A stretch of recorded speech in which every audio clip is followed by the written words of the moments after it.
Kerala PSC ട്രെൻഡ്സിലേക്ക് വീണ്ടും സ്വാഗതം. അപ്പോൾ നമ്മൾ മൊഡ്യൂൾ 2 ഇന്ത്യ ചരിത്രം പ്രകാരമുള്ള ക്ലാസ്സുകളാണ്, SCRTC ബേസ് ചെയ്തുകൊണ്ടുള്ള ക്ലാസ്സുകളാണ് നമ്മുടെ ചാനലിൽ വന്നുകൊണ്ടിരിക്കുന്നത്. അപ്പോൾ നമുക്ക് വീഡിയോയിലേക്ക് പോകുന്നതിന് മുമ്പ് ഈ ചാനൽ നിങ്ങൾക്ക് ഇഷ്ടപ്പെട്ടാൽ ചാനലൊന്ന് സബ്സ്ക്രൈബ് ചെയ്യുക. എൻ്റെ വീഡിയോ നിങ്ങൾക്ക് ഇഷ്ടമായാലും വീഡിയോ ഒന്ന് ലൈക്ക് ചെയ്യുക. മറ്റുള്ളവർക്കും നിങ്ങൾക്കും ഉപകാരപ്പെട്ടെങ്കിൽ മാത്രം ഒന്ന് ഷെയർ ചെയ്യുക. അപ്പോൾ നമുക്ക് മൊഡ്യൂൾ 3 ഇന്ത്യ ചരിത്രം പ്രകാരമുള്ള ക്ലാസ്സുകൾ നമ്മൾ ആദ്യത്തെ ക്ലാസ് കഴിഞ്ഞു, ഇത് രണ്ടാമത്തെ ക്ലാസ്സാണ്. അപ്പോൾ ഇന്ന് നമ്മൾ ചർച്ച ചെയ്യുന്നത് ഏഴാം ക്ലാസ്സിലെ 3ാമത്തെ അധ്യായമായ ചെറുത്തുനിൽപ്പും ഒന്നാം സ്വാതന്ത്ര്യ സമരവും എന്നുള്ള അധ്യായമാണ്. ചെറുത്തുനിൽപ്പുകളും ഒന്നാം സ്വാതന്ത്ര്യ സമരവും എന്നുള്ള ഏഴാം ക്ലാസ് SCRTയിലെ അധ്യായമാണ്. 7ാം ക്ലാസ് SCRT ടെക്സ്റ്റ് ബുക്കിലെ സാമൂഹ്യശാസ്ത്രം ടെക്സ്റ്റ് ബുക്കിലെ ചെറുത്തുനിൽപ്പുകളും ഒന്നാം സ്വാതന്ത്ര്യ സമരം എന്നുള്ള അധ്യായമാണ് ഇന്നത്തെ ക്ലാസ്സിൽ നമ്മൾ ചർച്ച ചെയ്യുന്നത്. ഇടയ്ക്ക് നാവിനൊരു പ്രശ്നം കൊണ്ട് എന്തെങ്കിലും തെറ്റുകൾ വന്നിട്ടുണ്ടെങ്കിൽ നിങ്ങൾ ക്ഷമിക്കുക. ഓക്കെ, അപ്പോൾ നമുക്കിനി കൂടുതൽ പറഞ്ഞ് നിങ്ങളെ വെറുപ്പിക്കുന്നില്ല, നമുക്ക് ക്ലാസ്സിലേക്ക് പോവാം. ചെറുത്തുനിൽപ്പുകളും ഒന്നാം സ്വാതന്ത്ര്യ സമരവും, ഇതാണ് നമ്മുടെ ചാപ്റ്ററിൻ്റെ പേര്. നഗോഡകളുടെ പെരുവിരൽ എന്ന് പറഞ്ഞിട്ട് ഇവിടെ ഒരു കോളം കൊടുത്തിട്ടുണ്ട്. നഗോഡകളുടെ പെരുവിരൽ എന്ന് പറഞ്ഞിട്ട്. അപ്പോൾ ഈ പാരഗ്രാഫ് നമുക്ക് ആദ്യം ജസ്റ്റ് ഒന്ന് വായിക്കാം, എന്നിട്ട് ഞാൻ പ്രധാനപ്പെട്ട നോട്ട് ചെയ്യേണ്ട പോയിന്റുകളൊന്ന് പറഞ്ഞുതരാം. ബംഗാളിലെ പട്ടുനൂൽ കൃഷിക്കാരായിരുന്നു നഗോഡകൾ. അവരുണ്ടാക്കുന്ന പട്ടുനൂൽ തേടി വിവിധ നാടുകളിൽ നിന്ന് നെയ്ത്തുകാരെത്തിയിരുന്നു. ബംഗാളിൽ ഇംഗ്ലീഷ് ഈസ്റ്റ് ഇന്ത്യ കമ്പനിയുടെ ഭരണം സ്ഥാപിച്ചതോടെ കമ്പനി ഉദ്യോഗസ്ഥന്മാർ നഗോഡകളെ ചൂഷണം ചെയ്യാൻ തുടങ്ങി. കുറഞ്ഞ വേതനത്തിന് അവരെ കൊണ്ട് നെയ്ത്തുജോലി ചെയ്യിപ്പിച്ചു. ഉപജീവനത്തിന് മറ്റു മാർഗങ്ങൾ തേടാൻ സാധിക്കാത്ത വിധത്തിൽ കമ്പനിയുടെ തൊഴിലാളികളാക്കി അവരെ മാറ്റി. അടിമകൾക്ക് തുല്യമായ ജീവിതം. കമ്പനി ഉദ്യോഗസ്ഥരുടെ തീരുമാനം അംഗീകരിക്കാത്തവരെ ക്രൂരമായി മർദ്ദിച്ചു. വസ്തുവകകൾ പിടിച്ചെടുത്തു. ജീവിതം വഴിമുട്ടിയ നഗോഡകൾ കുലത്തൊഴിൽ ഉപേക്ഷിക്കാൻ തീരുമാനിച്ചു. അതിനവർ കണ്ടെത്തിയ മാർഗം സ്വന്തം പെരുവിരൽ മുറിച്ചു മാറ്റുക എന്നതായിരുന്നു. അപ്പോൾ ഇതാണ് നഗോഡകളുടെ പെരുവിരൽ എന്ന് പറഞ്ഞിട്ട് ഇതിൽ പറയുന്നത്. അപ്പോൾ ഇതിൽ പ്രധാനപ്പെട്ട പോയിൻ്റ് ഏതാണ് നോട്ട് ചെയ്യേണ്ടത്? ആരാണ് നഗോഡകൾ? ബംഗാളിലെ പട്ടുനൂൽ കൃഷിക്കാരായിരുന്നു നഗോഡകൾ. അപ്പോൾ ബംഗാളിലെ പട്ടുനൂൽ കൃഷിക്കാരായിരുന്നു നഗോഡകൾ. അപ്പോൾ ആരാണ് നഗോഡകൾ എന്ന് ചോദിച്ചാൽ ബംഗാളിലെ പട്ടുനൂൽ കൃഷിക്കാരായിരുന്നു നഗോഡകൾ. പിന്നെ ഇംഗ്ലീഷ് ഈസ്റ്റ് ഇന്ത്യ കമ്പനി ബംഗാളിൽ ആധിപത്യം സ്ഥാപിച്ചപ്പോൾ ഇവരെ ചൂഷണം ചെയ്തു. അപ്പോൾ അതിൻ്റെ ഫലമായിട്ട് ഇവർ കുലത്തൊഴിൽ ഉപേക്ഷിക്കാൻ വേണ്ടിയിട്ടാണ് സ്വന്തം പെരുവിരലുകൾ മുറിച്ച് കളഞ്ഞത്. അപ്പോൾ ഇനി നമുക്ക് ഇതിൽ നോട്ട് ചെയ്യേണ്ട ഒരു പോയിൻ്റ് എന്താണെന്ന് വെച്ചാൽ, കുലത്തൊഴിൽ ഉപേക്ഷിക്കാൻ വേണ്ടി സ്വന്തം പെരുവിരലുകൾ മുറിച്ച് കളഞ്ഞ വിഭാഗം ഏതാണെന്ന് ചോദിച്ചാൽ നഗോഡകളാണ്. ബ്രിട്ടീഷുകാർക്കെതിരെ പെരുവിരൽ മുറിച്ച് മാറ്റിക്കൊണ്ട് പ്രതിഷേധിച്ച വിഭാഗം ഏതാണെന്ന് ചോദിച്ചാലും നഗോഡകളാണ്. നഗോഡകൾ എന്ന് പറഞ്ഞാൽ ബംഗാളിലെ പട്ടുനൂൽ കൃഷിക്കാരാണ് നഗോഡകൾ. ഈ ഒരു കോളത്തിൽ ഈ 2 പോയിൻ്റാണ് പ്രധാനമായി ഓർത്തിരിക്കാനുള്ളത്. അപ്പോൾ നിങ്ങൾ നോട്ട് ചെയ്ത് വെച്ചു എന്ന് കരുതുന്നു. നമുക്കിനി അടുത്ത ഭാഗത്തിലേക്ക് പോവാം. പിന്നെ ആ നഗോഡകളുടെ കഥ വായിച്ചല്ലോ, അതൊന്നും നമുക്ക് നോക്കണ്ട. ഇനി ഏതെല്ലാം വിഭാഗങ്ങളായിരുന്നു കമ്പനി ഭരണത്തിൽ ചൂഷണത്തിന് ഇരയായത്? അപ്പോൾ ബ്രിട്ടീഷ് ഈസ്റ്റ് ഇന്ത്യ കമ്പനിയുടെ ഭരണത്തിൽ ചൂഷണത്തിന് ഇരയായ മറ്റു വിഭാഗങ്ങൾ ഏതൊക്കെയാണെന്ന് ചോദിച്ചാൽ, കർഷകർ, നെയ്ത്തുകാർ, കൈത്തൊഴിലുകാർ, ഗോത്രവർഗ്ഗക്കാർ. അപ്പോൾ കർഷകർ, നെയ്ത്തുകാർ, കൈത്തൊഴിലുകാർ, ഗോത്രവർഗ്ഗക്കാർ എല്ലാം കമ്പനിയുടെ ചൂഷണത്തിന് ഇരയായ വിഭാഗങ്ങളാണ്. ഇനി അടുത്തതാണ് കർഷകർക്കെതിരെ.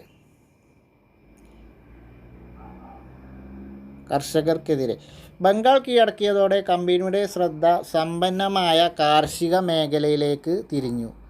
ബംഗാൾ സമ്പന്നമായ കാർഷിക മേഖലയുണ്ടായിരുന്ന ഒരു സ്ഥലമാണെന്ന് നമ്മൾ പറഞ്ഞു, മുന്നത്തെ അധ്യായത്തിൽ നമ്മൾ ചർച്ച ചെയ്തതാണ്. അപ്പോൾ ബംഗാൾ കീഴടക്കിയതോടെ കമ്പനിയുടെ ശ്രദ്ധ സമ്പന്നമായ കാർഷിക മേഖലയിലേക്ക് തിരിഞ്ഞു. അപ്പോൾ കാർഷിക മേഖലയിൽ പരമാവധി സമ്പത്ത് കൊള്ളയടിക്കാൻ കമ്പനി ചെയ്ത പ്രവർത്തനങ്ങൾ എന്തൊക്കെയാണ്? അതാണ് ഇനി നമുക്ക് പഠിക്കാനുള്ള പ്രധാനപ്പെട്ട പോയിന്റുകൾ. അപ്പോൾ കാർഷിക മേഖലയിലെ സമ്പത്ത് കൊള്ളയടിക്കാൻ വേണ്ടി കമ്പനി ചെയ്ത കാര്യങ്ങൾ എന്തൊക്കെയാണെന്ന് ചോദിച്ചാൽ, കർഷകർക്കുമേൽ അമിതമായ നികുതി ഭാരം അടിച്ചേൽപ്പിച്ചു. കർഷകർക്കുമേൽ അമിതമായ നികുതി ഭാരം അടിച്ചേൽപ്പിച്ചു. വരൾച്ചയോ വെള്ളപ്പൊക്കമോ മൂലം കൃഷി നശിച്ചാലും നികുതി ഇളവുകൾ നൽകിയില്ല. നികുതി പിരിച്ചെടുക്കാൻ ഇടനിലക്കാരെ ചുമതലപ്പെടുത്തി. നികുതി പിരിച്ചെടുക്കാൻ ഇടനിലക്കാരെ ജമീന്ദാർമാരെ ചുമതലപ്പെടുത്തി. നികുതി പണമായി തന്നെ നൽകണമെന്ന വ്യവസ്ഥ കൊണ്ടുവന്നു. പണത്തിനായി കർഷകർ പണം പലിശക്ക് കൊടുക്കുന്ന സാഹുക്കാർ ആശ്രയിക്കേണ്ടി വന്നു. അപ്പോൾ ഇതിൽ നമ്മൾ കർഷകരെ ചൂഷണം ചെയ്യാൻ ബ്രിട്ടീഷ് കാര്യങ്ങൾ അല്ലെങ്കിൽ ഇംഗ്ലീഷ് ഈസ്റ്റ് ഇന്ത്യ കമ്പനി ചെയ്ത കാര്യങ്ങൾ എന്തൊക്കെയാണെന്ന് ചോദിച്ച് ചിലപ്പോൾ ഇതൊക്കെ സ്റ്റേറ്റ്മെൻറ്റ് ഇതുപോലെ കോപ്പി പേസ്റ്റ് വരാൻ സാധ്യതയുണ്ട്. അപ്പോൾ ഇതിൽ നമ്മൾ ശ്രദ്ധിക്കേണ്ടത് കർഷകർക്കുമേൽ അമിതമായ നികുതി ഭാരം അടിച്ചേൽപ്പിച്ചു എന്നുള്ളത് ചിലപ്പോൾ മാറ്റം വരുത്തിയിട്ട് അമിതമായ എന്നുള്ളത് ന്യായമായ എന്ന് കൊടുക്കും, തെറ്റിച്ചിട്ട്. എന്നിട്ട് തെറ്റായത് സ്റ്റേറ്റ്മെൻറ്റ് പറയും. അതേപോലെ വരൾച്ചയോ വെള്ളപ്പൊക്കമോ മൂലം കൃഷി നശിച്ചാലും നികുതി ഇളവുകൾ നൽകിയിരുന്നില്ല എന്നുള്ളത് നൽകി എന്നാക്കും. അപ്പോൾ നമുക്കിതെങ്ങനെയും പ്രതീക്ഷിക്കാം. അപ്പോൾ ഇത് പ്രത്യേകം ഈ പോയിന്റുകൾ നോട്ട് ചെയ്യാം. പിന്നെ നികുതി പിരിച്ചെടുക്കാൻ ഇടനിലക്കാരെ ചുമതലപ്പെടുത്തി. ഇവിടെ ജമീന്ദാർമാരാണ് നികുതി പിരിച്ചെടുക്കാൻ ചുമതലപ്പെടുത്തിയ ഇടനിലക്കാർ. അപ്പോൾ ഈ ജമീന്ദാർമാർ എന്നുള്ളത് ചിലപ്പോൾ സാഹുക്കാർ എന്ന് കൊടുക്കും. അപ്പോൾ അങ്ങനെ ആ പോയിൻ്റ് നമ്മൾ നോട്ട് ചെയ്യുക. അപ്പോൾ ഇടനിലക്കാർ ജമീന്ദാർമാരാണ്. നികുതി പണമായി തന്നെ നൽകണമെന്ന വ്യവസ്ഥ കൊണ്ടുവന്നു എന്ന് പറയും. അപ്പോൾ നികുതി പണമായി തന്നെ നൽകണമെന്ന വ്യവസ്ഥ കൊണ്ടുവന്നു. അതും ചിലപ്പോൾ എന്തെങ്കിലും മാറ്റം വരുത്തി കൊടുക്കും. പണത്തിനായി കർഷകർ പണം പലിശക്ക് കൊടുക്കുന്നവരെ ആശ്രയിക്കേണ്ടി വന്നു. അപ്പോൾ പണം പലിശക്ക് കൊടുക്കുന്നവരാണ് സാഹുക്കാർ. അപ്പോൾ ഇതിൽ ചിലപ്പോൾ ജമീന്ദാർമാർ മുകളിലും സാഹുക്കാർ താഴെയാക്കിയിട്ട് ശരിയായ സ്റ്റേറ്റ്മെൻറ്റ് തെറ്റായ സ്റ്റേറ്റ്മെൻറ്റ് കണ്ടെത്താൻ മതി. അപ്പോൾ ഇതിൽ നമ്മൾ ഈ പോയിന്റുകളാണ് ശ്രദ്ധിക്കേണ്ടത്. ഇനി നികുതി പിരിച്ചെടുക്കാൻ ഏർപ്പെടുത്തിയ ബ്രിട്ടീഷുകാരുടെ ഇടനിലക്കാരായിരുന്നു ജമീന്ദാർമാർ. നികുതി പിരിച്ചെടുക്കാൻ ബ്രിട്ടീഷുകാർക്കും കർഷകർക്കും ഇടയിലും ഇടനിലക്കാരായി പ്രവർത്തിച്ചിരുന്ന ആളുകളാണ് ജമീന്ദാർമാർ. സാഹുക്കാരാരാണ്? പലിശക്ക് പണം കൊടുത്തിരുന്ന ആളുകളാണ് സാഹുക്കാർ. അപ്പോൾ ഈ 2 പോയിൻ്റ് ഓർത്തിരിക്കുക. പിന്നെ ഈ 5 പോയിൻ്റുകൾ കർഷകരെ സമ്പത്ത് കൊള്ളയെടുക്കാൻ ബ്രിട്ടീഷുകാർ ചെയ്ത കാര്യങ്ങളാണ് ഈ 5 പോയിൻ്റ്. അത് ഓർത്തിരിക്കുക. സ്റ്റേറ്റ്മെൻറ്റ് ചിലപ്പോൾ ഇതുപോലെ വരും. ബംഗാളിലെ മണ്ണ് പരുത്തി, ചണം, നീലം എന്നിവ കൃഷി ചെയ്യാൻ ഏറ്റവും അനുയോജ്യമാണെന്ന് കമ്പനി കണ്ടെത്തി. പരുത്തിയും ചണവും നീലവും ഇംഗ്ലണ്ടിലെ വ്യവസായശാലകൾക്ക് ആവശ്യമായ പ്രധാന അസംസ്കൃത വസ്തുക്കളായിരുന്നു. അപ്പോൾ ഇംഗ്ലണ്ടിലെ വ്യവസായശാലകൾക്ക് ആവശ്യമായ പ്രധാന അസംസ്കൃത വസ്തുക്കളായിരുന്നു ചണം, നീലം, പരുത്തി എന്നിവ. അതുകൊണ്ട് തന്നെ പരുത്തിയുടെയും ചണത്തിൻ്റെയും കൃഷി വ്യാപിപ്പിക്കാൻ അവർ തീരുമാനിച്ചു. അപ്പോൾ ഇവ വ്യാപകമായി ചെയ്യാൻ വേണ്ടിയിട്ട് കൃഷിക്കാരെ ഇവർ നിർബന്ധിച്ചു. പരമ്പരാഗതമായി ഭക്ഷ്യവിളകൾ മാത്രം ഉൽപ്പാദിപ്പിച്ചിരുന്ന കൃഷിയിടങ്ങൾ പരുത്തിയുടെയും ചണത്തിൻ്റെയും നീലത്തിൻ്റെയും തോട്ടങ്ങളായി മാറി. കർഷകർ കൃഷിയിടങ്ങൾ നഷ്ടപ്പെടുകയും അവർ തൊഴിലാളികളായി മാറുകയും ചെയ്തു. അപ്പോൾ കൃഷിക്കാരെ ചൂഷണം ചെയ്യാൻ കാണുന്ന കാര്യങ്ങൾ പറഞ്ഞു. ഇനി ഇവരെന്താ ചെയ്തതെന്ന് വെച്ചാൽ ഭക്ഷ്യവിളകൾ മാത്രം കൃഷി ചെയ്ത് ജീവിച്ചിരുന്ന കർഷകരെ മണ്ണിൽ നാണ്യവിളകൾ കൃഷി ചെയ്യാൻ പറഞ്ഞ് അവരെ അങ്ങനെ ചൂഷണം ചെയ്ത് അവരെ വെറും കൃഷിയിടങ്ങളിൽ പണിക്കാർ തൊഴിലാളികൾ മാത്രമാക്കി മാറ്റി. ഇനി അവിടെ കൂടുതലൊന്നും നോക്കാനില്ല. ഇനി ഗോത്ര ജനതയ്ക്കെതിരെ എന്ന് പറഞ്ഞിട്ടുണ്ട്. ഇവിടെ ജസ്റ്റ് ഒന്ന് വായിച്ചു പോയാൽ മതി. ഇതിൽ ഓർത്തിരിക്കാനുള്ളൊരു പോയിന്റുകളൊന്നുമില്ല. കമ്പനിയുടെ ഇടപെടൽ കാർഷിക മേഖലയിൽ മാത്രമായിരുന്നില്ല. ഇന്ത്യയിലെ വനസമ്പത്ത് കൊള്ളയെടുക്കുക എന്ന ലക്ഷ്യത്തോടു കൂടി അവർ വന നിയമങ്ങൾ ആവിഷ്കരിച്ചു. ഇത് വേണമെങ്കിൽ ജസ്റ്റ് ഒന്ന് നോട്ട് ചെയ്ത് വെക്കാം. അപ്പോൾ ഇന്ത്യയിലെ വനസമ്പത്ത് കൊള്ളയടിക്കുക എന്ന ലക്ഷ്യത്തോടു കൂടി ബ്രിട്ടീഷുകാർ എന്ത് ചെയ്തു? പുതിയ വന നിയമങ്ങൾ ഉണ്ടാക്കി. ഈ നിയമങ്ങൾ മുഖേന വനങ്ങൾ പൂർണ്ണമായി കമ്പനിയുടെ അധീനതയിലായി. അപ്പോൾ പരമ്പരാഗതമായി വനങ്ങളെ ആശ്രയിച്ച് ജീവിച്ചിരുന്ന ഗോത്ര ജനതയെ ഇത് പ്രതികൂലമായി ബാധിച്ചു. അവരുടെ ഗോത്ര ജനതയുടെ വനവിഭവ ശേഖരണവും പരമ്പരാഗത കൃഷിരീതികളും തടസ്സപ്പെട്ടു. അതായത് ഗോത്ര ജനവിഭാഗങ്ങളെ ആവാസവ്യവസ്ഥയിലേക്ക് കടന്നുകയറ്റമായിരുന്നു വന നിയമങ്ങൾ വഴി ബ്രിട്ടീഷുകാർ ചെയ്തത്. അത് അവരുടെ ആവാസവ്യവസ്ഥയെ അതേപോലെ പരമ്പരാഗത കൃഷിരീതികളെയും പിന്നെ വനവിഭവ ശേഖരണത്തിനെയൊക്കെ ബാധിച്ചു. പിന്നെ ഇതുകൂടാതെ ഇവരെന്ത് ചെയ്തു? ഗോത്ര ജനതയുടെ ആവാസ മേഖല ധാതു നിക്ഷേപങ്ങളാൽ സമ്പന്നമായിരുന്നു. ഗോത്ര ജനതയുടെ ആവാസ മേഖല ധാതു നിക്ഷേപങ്ങളാൽ സമ്പന്നമായിരുന്നു. ഇവ ചൂഷണം ചെയ്യുന്നതിനായി റോഡ്, റെയിൽ സൗകര്യങ്ങൾ വർദ്ധിപ്പിച്ചു. ഇത് ഗോത്ര ജനതയുടെ ജീവിതം ദുസ്സഹമാക്കി. അപ്പോൾ ധാതു നിക്ഷേപങ്ങൾ ധാരാളം അടങ്ങിയിരുന്ന മേഖലകളായിരുന്നു വനമേഖലകൾ, ഗോത്ര വിഭാഗങ്ങളുടെ മേഖലകൾ. അപ്പോൾ അത് ചൂഷണം ചെയ്യുന്നതിനായിട്ട് അവിടേക്ക് റോഡ്, റെയിൽ ഒക്കെ ഉണ്ടാക്കി. അപ്പോൾ ഈ റോഡ്, റെയിലൊക്കെ വന്നപ്പോൾ ഈ ഗോത്ര ജനതയുടെ ജീവിതം ദുസ്സഹമായി. ഇതിൻ്റെ ഒരു ഉദാഹരണമാണ് ഈ റെയിൽവേയുടെ തുടക്കം എന്ന് പറഞ്ഞുകൊണ്ട് റെയിൽവേൻ്റെ കൊടുക്കേണ്ടത്.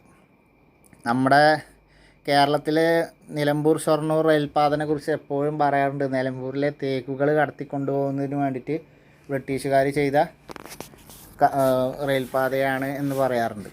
അതുപോലെയാണ് ഇപ്പോൾ നമ്മൾ ഈ ഗോത്ര വിഭാഗക്കാരെ ചൂഷണം ചെയ്ത കാര്യം പറഞ്ഞു എന്നുള്ളൂ. അപ്പോൾ നമുക്ക് റെയിൽവേയുടെ തുടക്കം എന്ന് പറഞ്ഞുകൊണ്ട് ഒരു കോളത്തിലുണ്ട്. ഇതിൽ നോട്ട് ചെയ്യേണ്ട കാര്യം 1853 ഏപ്രിൽ 16 ഇന്ത്യയിൽ ആദ്യമായിട്ട് റെയിൽവേ സർവീസ് ആരംഭിച്ചത്, ബോംബെ മുതൽ താനെ വരെ. അപ്പോൾ ബോംബെ മുതൽ താനെ വരെ 1853 ഏപ്രിൽ 16 ഇന്ത്യയിൽ റെയിൽവേ ആദ്യമായി തീവണ്ടി ഓടിയത്, ആദ്യ ട്രെയിൻ സർവീസ് ആരംഭിച്ചത്. റെയിൽവേ സർവീസിന് തുടക്കം കുറിച്ചത് ബോംബെ മുതൽ താനെ വരെ.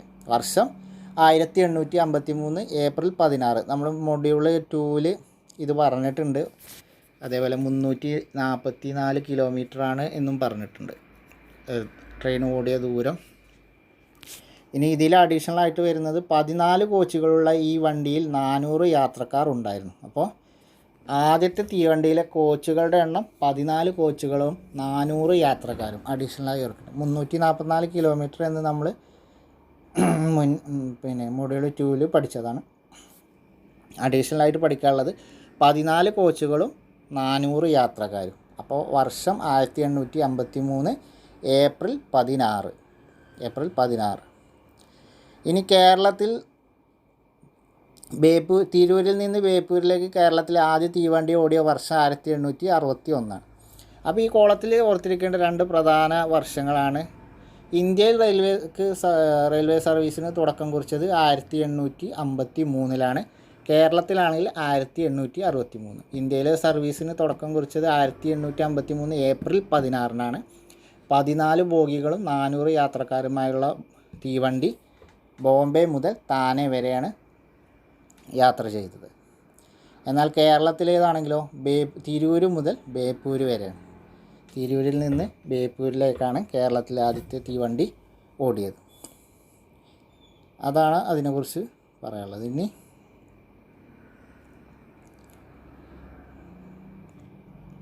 നെയ്ത്തുകാർക്കെതിരെ.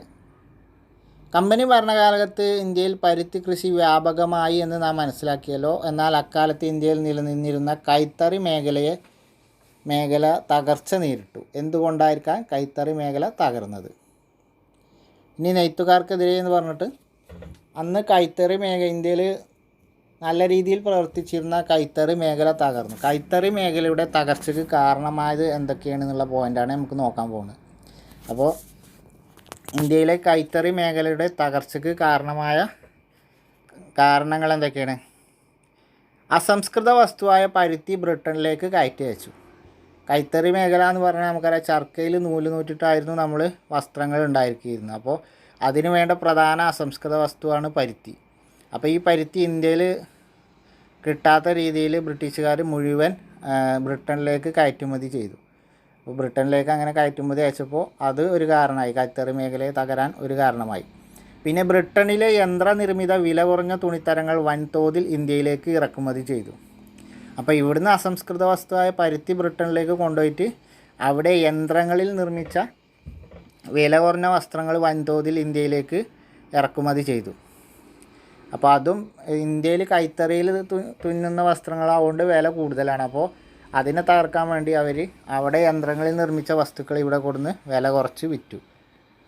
ഇന്ത്യൻ നിർമ്മിത തുണിത്തരങ്ങൾക്ക് ഉയർന്ന നികുതി ചുമത്തി. ഇതിൻ്റെയൊക്കെ പുറമെ ഇന്ത്യയിൽ നിർമ്മിക്കുന്ന തുണിത്തരങ്ങൾക്ക് എന്തായിട്ട് വലിയ നികുതി ചുമത്തി. ഇന്ത്യൻ നിർമ്മിത തുണിത്തരങ്ങൾക്ക് ഉയർന്ന നികുതി ചുമത്തി. അപ്പോൾ ഉയർന്ന നികുതി ചുമത്തിയാൽ എന്തായാലും വില കൂട്ടി വിൽക്കാൻ നമ്മുടെ കർഷകർ, നമ്മളെ കൈത്തറി തൊഴിലാളികൾ നിർബന്ധിതരാവുമല്ലോ. അപ്പോൾ കൈത്തറി മേഖലയെ തകർക്കാൻ ബ്രിട്ടീഷുകാർ ചെയ്ത കാര്യങ്ങളാണ് ഇത്. അസംസ്കൃത വസ്തുവായ പരുത്തി ബ്രിട്ടനിലേക്ക് കയറ്റി അയച്ചു. ബ്രിട്ടനിലെ യന്ത്രനിർമ്മിതമായ വില കുറഞ്ഞ തുണിത്തരങ്ങൾ വൻതോതിൽ ഇന്ത്യയിലേക്ക് ഇറക്കുമതി ചെയ്തു. ഇന്ത്യൻ നിർമ്മിത തുണിത്തരങ്ങൾക്ക് ഉയർന്ന നികുതി ചുമത്തി. അപ്പോൾ ഈ 3 പോയിൻ്റുകൾ ഓർത്തിരിക്കണം. ഇതൊക്കെ ഇങ്ങനെ ഈ പോയിൻ്റുകളൊക്കെ നമ്മൾ നോട്ട് ചെയ്ത് വെക്കണം പ്രത്യേകം. എന്നിട്ട് ഇതെങ്ങനെയൊക്കെ അവർക്ക് തെറ്റായിട്ട് ചോദിക്കാം എന്നുള്ളതും കൂടി നമ്മൾ സ്വയം കണ്ടെത്തണം. കാരണം ഇങ്ങനത്തെ ഈ പോയിൻ്റുകളിൽ നിന്നാണ് സ്റ്റേറ്റ്മെൻറ്റ് ടൈപ്പ് ചോദ്യമൊക്കെ ഇതുവരെ ഉള്ളതൊക്കെ വന്നിട്ടുള്ളത്. അതുകൊണ്ടാണ് ഞാൻ പ്രത്യേകം പറയുന്നത്. അപ്പോൾ ഇങ്ങനെയൊക്കെ ചെയ്തപ്പോൾ കൈത്തറി മേഖല തകർന്നു. അപ്പോൾ അതിലെ കുറേ തൊഴിലാളികൾക്ക് തൊഴിൽ നഷ്ടപ്പെട്ടു. കലാപങ്ങളിലേക്ക് കമ്പനി ഭരണത്തിൻ്റെ ഫലമായി ഉപജീവന മാർഗങ്ങൾ ഇല്ലാതായ വിഭാഗങ്ങൾ ഏതൊക്കെയാണെന്ന് നമ്മൾ മനസ്സിലാക്കിയല്ലോ എന്ന് പറഞ്ഞാൽ മുകളിൽ മനസ്സിലാക്കി. അപ്പോൾ അവിടെ ഒന്നും കൂടുതൽ ഇല്ല. സംഘടിത സ്വഭാവം ഉണ്ടായിരുന്നില്ലെങ്കിലും ഇന്ത്യയുടെ വിവിധ പ്രദേശങ്ങളിൽ ഇത്തരം ചെറുത്തുനിൽപ്പുകൾ നടന്നിരുന്നു. ഇനിയുള്ള അതും കുഴപ്പമില്ല. ഇനി പറയാൻ പോകുന്ന കാര്യം പ്രധാനപ്പെട്ട കാര്യമാണ്. കമ്പനി ഭരണം സ്ഥാപിതമായതോടൊപ്പം തന്നെ കാർഷിക കലാപങ്ങളും ആരംഭിച്ചു. ഇതിന് തെളിവാണ് 18ാം നൂറ്റാണ്ടിൻ്റെ അവസാനത്തിൽ ബംഗാളിൽ നടന്ന സന്യാസി കലാപവും ഫക്കീർ കലാപവും. അപ്പോൾ 18ാം നൂറ്റാണ്ടിൽ ഇന്ത്യയിൽ നടന്ന കാർഷിക കലാപങ്ങൾ ഏതൊക്കെയാണെന്ന് ചോദിച്ചാൽ സന്യാസി കലാപവും ഫക്കീർ കലാപവും. പ്രധാനപ്പെട്ട പോയിൻ്റാണ്, പ്രീവിയസ് ക്വസ്റ്റ്യനാണ്.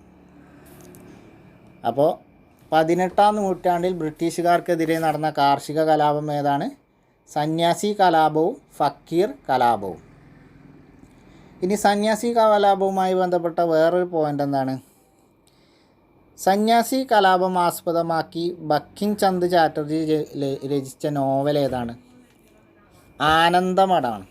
അപ്പോൾ ബങ്കിം ചന്ദ് ചാറ്റർജി സന്യാസി കലാപം അടിസ്ഥാനമാക്കി രചിച്ച നോവലാണ് ആനന്ദമഠം. ഇതെങ്ങനെ കണക്ട് ചെയ്യാം നമുക്ക്?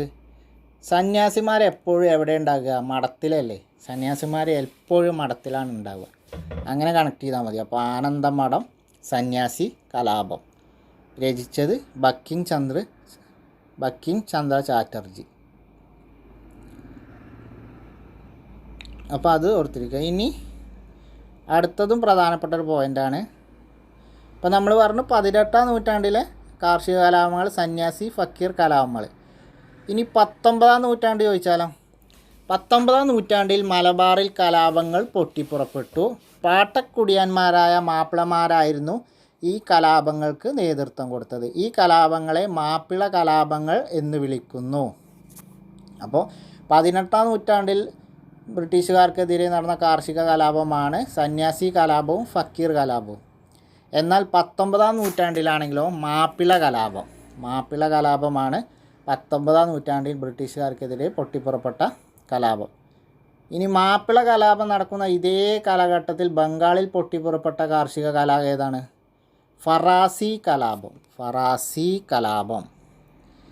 അപ്പോൾ കേരളത്തിൽ മാപ്പിള കലാപം നടക്കുന്ന അതേ സമയത്ത് ബംഗാളിൽ പൊട്ടിപ്പുറപ്പെട്ട കാർഷിക കലാപമാണ് ഫറാസി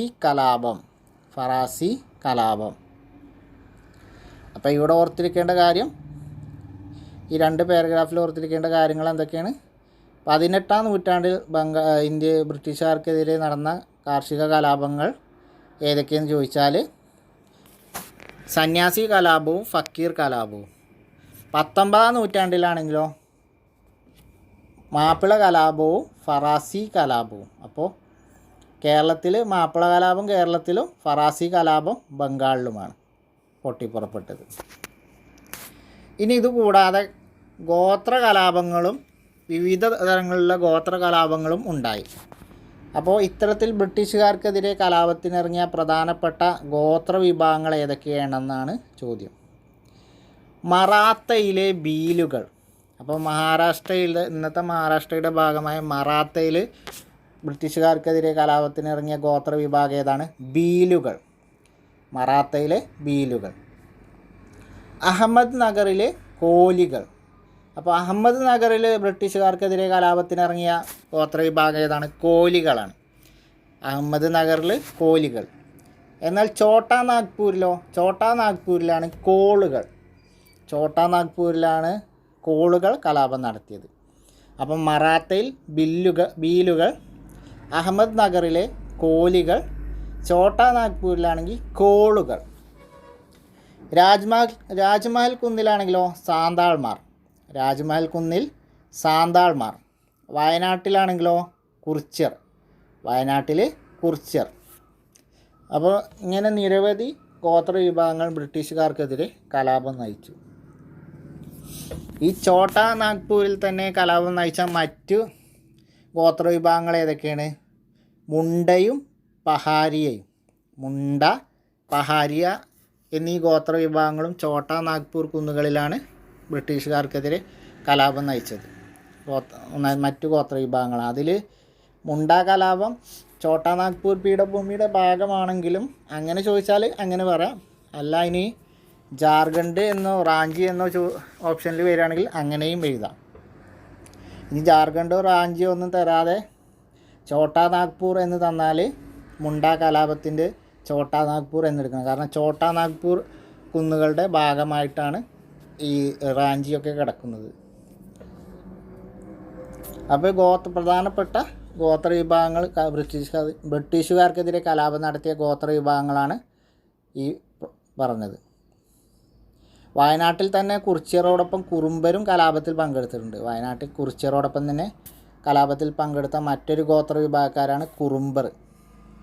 അപ്പോൾ കുറിച്യരും കുറുമ്പറും. ഇനി സാന്താൾ കലാപം. ബംഗാൾ പ്രവിശ്യയിലെ രാജ്മഹൽ കുന്നുകളിലായിരുന്നു സാന്താൾ ഗോത്ര ജനത താമസിച്ചിരുന്നത്. കൊള്ളപ്പലിശക്കാരുടെയും കമ്പനി ഉദ്യോഗസ്ഥരുടെയും ചൂഷണത്തിന് ഇരയായ ഗോത്ര ജനത നടത്തിയ കലാപമാണ് സാന്താൾ കലാപം. അപ്പോൾ സാന്താൾ കലാപം നടന്നത് എവിടെയാണ്? ബംഗാൾ പ്രവിശ്യയിലെ രാജ്മഹൽ കുന്നുകളിലാണ്. അപ്പോൾ രാജ്മഹൽ കുന്നുകളിൽ എവിടെയാണെന്ന് വെച്ചാൽ ബംഗാൾ പ്രവിശ്യയിലാണ്. അവിടെ നടന്ന കലാപമാണ് സാന്താൾ കലാപം. കൊള്ളപ്പലിശക്കാരുടെയും കമ്പനി ഉദ്യോഗസ്ഥരുടെയും ചൂഷണത്തിനെതിരെ ഗോത്ര ജനത നടത്തിയ കലാപമാണ് സാന്താൾ കലാപം. അപ്പോൾ കൊള്ളപ്പലിശക്കാരുടെയും ഉദ്യോഗസ്ഥരുടെയും ചൂഷണത്തിനെതിരെ നടന്ന കലാപമാണ് സാന്താൾ കലാപം. ഇനി സാന്താൾ കലാപത്തിന് നേതൃത്വം നൽകിയത് ആരൊക്കെയാണ്? സിദ്ധുവും കാനുവുമാണ് സാന്താൾ കലാപത്തിന് നേതൃത്വം നൽകിയത്. നമുക്കിതിങ്ങനെ ഓർത്തിരിക്കാമല്ലോ. സാന്താൾ കലാപം എന്ന് മംഗ്ലീഷിൽ എഴുതാൻ നോക്കുക. അപ്പോൾ എസ് എന്നുള്ളത് സാന്താളെന്നും കെ എന്നുള്ളത് കലാപം എന്നിങ്ങനെ മംഗ്ലീഷിൽ എഴുതിയ ഷോർട്ടാക്കിയാൽ അതിൽ തന്നെ നമുക്ക് സിദ്ധു കാൻഹു എന്ന് കിട്ടുമല്ലോ. അങ്ങനെ കണക്ട് ചെയ്ത് വെച്ചാൽ മതി. അപ്പോൾ ബംഗാൾ പ്രവിശ്യയിലെ രാജ്മഹൽ കുന്നിൽ സാന്താൾ ഗോത്ര ജനത നടത്തിയ കലാപമാണ് സാന്താൾ കലാപം. കൊള്ളപ്പലിശക്കാരുടെയും കമ്പനി ഉദ്യോഗസ്ഥരുടെയും ചൂഷണത്തിനെതിരെ നടത്തിയ കലാപമാണ് സാന്താൾ കലാപം. 1500-ലധികം സാന്താൾ ജനതയാണ് ഈ കലാപത്തിൽ കൊല്ലപ്പെട്ടത്. 15,000-ലധികം സാന്താൾ ജനതയാണ് ഈ കലാപത്തിൽ ജീവൻ ബലിയർപ്പിച്ചത്. നേതൃത്വം നൽകിയത് സിദ്ധു കാൻഹു. ഇനി ഇവിടെ ഒരു കോട്ടിങ് ഉണ്ട്. സിദ്ധു, നീ എന്താണിങ്ങനെ രക്തത്തിൽ കുളിച്ചിരിക്കുന്നത്? കാൻഹു, നീ എന്താണിങ്ങനെ ഹൂൾ എന്നലറുന്നത്? ഈ കച്ചവടക്കാർ, കള്ളന്മാർ മണ്ണില്ലാത്തവരാക്കി നമ്മെ, നമ്മുടെ ജനതക്കായി നമ്മൾ രക്തത്തിൽ കുളിച്ചിരിക്കുന്നു. ഇത് ആരുടെ വാക്കുകളാണെന്ന് ചോദിച്ചാൽ രണജിത്ത് ഗുഹയുടെ വാക്കുകളാണ്. അദ്ദേഹത്തിൻ്റെ പുസ്തകത്തിലാണ്. ഇനി സാന്താൾ കലാപത്തെ ആസ്പദമാക്കി രണജിത്ത് ഗുഹ എഴുതിയ പുസ്തകം ഏതാണെന്ന് ചോദിച്ചാൽ elementary aspect of peasant insurgency.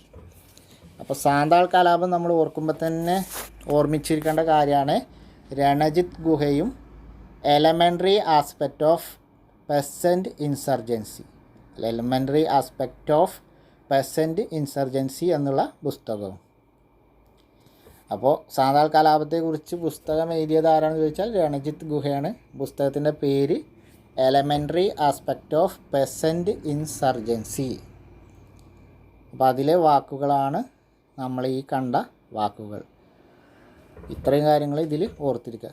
ഇങ്ങനത്തെ ഈ കോട്ടിങ്സും വാക്കുകളൊക്കെ വെച്ചുകൊണ്ട് ഞാൻ ഒരു മണിക്കൂർ ഏകദേശമുള്ളൊരു ഫുള്ള് വീഡിയോ ചെയ്തിട്ടുണ്ട്. അതിൽ വെറും 5 മുതൽ 10 വരെ SCRTയിൽ വന്ന മുഴുവൻ ഇതുപോലുള്ള കോട്ടുകളും വെച്ചിട്ടുള്ളൊരു വീഡിയോ ആണ് ഞാൻ ചെയ്തിട്ടുള്ളത്. അപ്പോൾ കാണാത്തവർ അത് കാണാൻ താല്പര്യമുള്ളവർ അതൊന്ന് കണ്ടിട്ട് വരിക. ഞാനിവിടെ ഏതായാലും ഇവിടെ ഞാൻ കാർഡായിട്ട് കൊടുക്കാം. ഓക്കെ, മുകളിൽ കാർഡായിട്ട് കൊടുക്കാം. അപ്പോൾ നിങ്ങൾ താല്പര്യം ഉണ്ടെങ്കിൽ അത് കണ്ടിട്ട് വരിക. ഇനി ഗോത്ര വിഭാഗങ്ങളെ കലാപം നമ്മൾ പറഞ്ഞു. അതുപോലെ തന്നെ അധികാരം നഷ്ടപ്പെട്ട നാട്ടുരാജാക്കന്മാരും ഭൂപ്രഭുക്കന്മാരുമാണ് കലാപത്തിന് ഇറങ്ങിയ മറ്റൊരു വിഭാഗം. അപ്പോൾ അധികാരം നഷ്ടപ്പെട്ട നാട്ടുരാജാക്കന്മാരും ഭൂപ്രഭുക്കന്മാരും ബ്രിട്ടീഷുകാർക്കെതിരെ കലാപത്തിന് ഇറങ്ങിയിട്ടുണ്ട്. നമ്മളിപ്പോൾ ഗോത്ര വിഭാഗക്കാർ പറഞ്ഞു, കർഷകർ, നെയ്ത്തുകാർ പറഞ്ഞു. അതിനുശേഷം അധികാരം നഷ്ടപ്പെട്ട ഭൂപ്രഭുക്കന്മാരും രാജാക്കന്മാരും ബ്രിട്ടീഷുകാർക്കെതിരെ കലാപത്തിന് ഇറങ്ങിയിട്ടുണ്ട്. അങ്ങനെയുള്ളവരാരൊക്കെയാണെന്ന് നോക്കാം. ഔദിലെ രാജ ചെയ്ത് സിംഗ്. ഔദിലെ രാജാവായിരുന്ന രാജ ചെയ്ത് സിംഗ്. പിന്നെ തിരുനെൽവേലിയിലെ വീരപാണ്ഡ്യ കട്ടബൊമ്മൻ. തിരുനെൽവേലിയിലെ വീരപാണ്ഡ്യ കട്ടബൊമ്മൻ. അപ്പോൾ ഇത് രാജാക്കന്മാർ അവിടെ സ്ഥലങ്ങളും ഓർത്തിരിക്കുക. അപ്പോൾ ഔദിലെ രാജ ചെയ്ത് സിംഗ്, തിരുനെൽവേലിയിലെ വീരപാണ്ഡ്യ കട്ടബൊമ്മൻ. ശിവഗംഗയിലെ മരുതുപാണ്ഡ്യൻ. ശിവഗംഗയിലെ മരുതുപാണ്ഡ്യൻ. മലബാറിലെ പഴശ്ശിരാജ. അത് പിന്നെ നമുക്കൊക്കെ അറിയാം. മലബാറിലെ പഴശ്ശിരാജ. കർണാടകയിലെ കിട്ടൂർ ചന്നമ്മ. കർണാടകയിലെ കിട്ടൂർ ചന്നമ്മ. ഇത് പ്രീവിയസ് ക്വസ്റ്റ്യൻ ആയിരുന്നു. കർണാടകയിൽ ബ്രിട്ടീഷുകാർക്കെതിരെ കലാപം നയിച്ച നാട്ടുരാജാവ് ആര് എന്ന് ചോദിച്ചു. കർണാടകയിലെ കിട്ടൂർ ചന്നമ്മ. തിരുവിതാംകൂറിലെ വേലുത്തമ്പി. കൊച്ചിയിലെ പാലിയത്തച്ഛൻ. ഇത് പിന്നെ നമുക്ക് കിട്ടും. മലബാറിലെ പഴശ്ശിരാജയും തിരുവിതാംകൂറിലെ വേലുത്തമ്പിയും കൊച്ചിയിലെ പാലിയത്തച്ഛനും നമുക്ക് കിട്ടും. പക്ഷേ കർണാടകയിലെ കിട്ടൂർ ചന്നമ്മ, ശിവഗംഗയിലെ മരുതുപാണ്ഡ്യൻ, ഔദിലെ രാജ ചെയ്ത് സിംഗ്, തിരുനെൽവേലിയിലെ വീരപാണ്ഡ്യ കട്ടബൊമ്മൻ. തിരുനെൽവേലിയിലെ വീരപാണ്ഡ്യ കട്ടബൊമ്മൻ. ഇത്രയും പേരുകൾ ഒന്ന് ഓർത്തിരിക്കുക. അവർ എവിടെയൊക്കെയാണ്, ഏതൊക്കെ രാജ്യത്തെന്നുള്ളതും ഓർത്തിരിക്കുക.